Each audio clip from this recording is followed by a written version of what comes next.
Ayan guys, mayroon ako ditong chicken breast at gawin ko siyang chicken pastel. It's time to gumawa.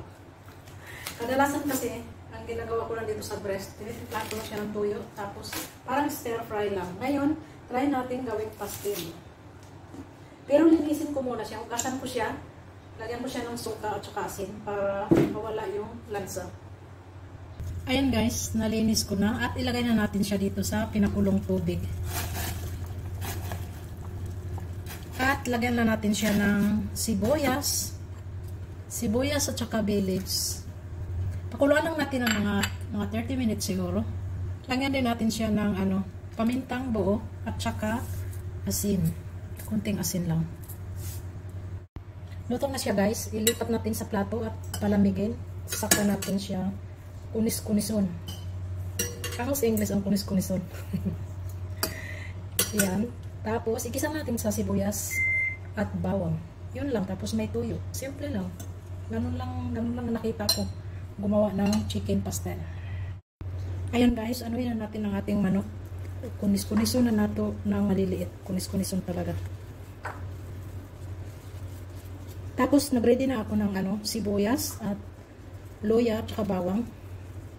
At nagpainit na rin ako ng kawali para igisa natin yung Ayan, mainit na ang ating kawali. Gisa na natin ang bawang. Pero marami yata yung sibuyas ko, hindi ko siya upusin. Sunod na natin ang ating luya at ang ating sibuyas. Hindi ko na siya ubusin lahat.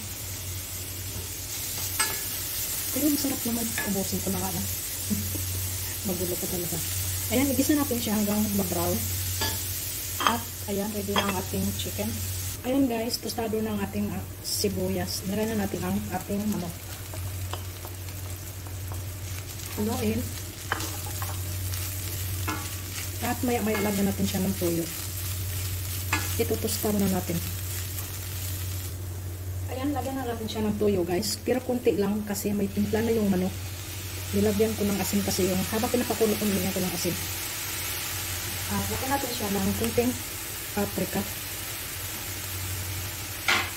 Paminta. At haluin natin ulit.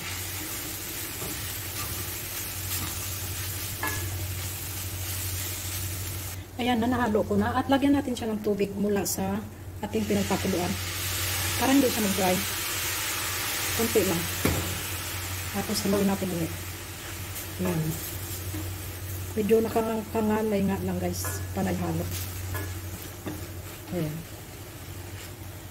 Ayan guys, luto na ang ating pastel. At tinikman ko na siya. Masarap siya. Siyempre, lagyan natin siya ng decoration. Ayan, sili.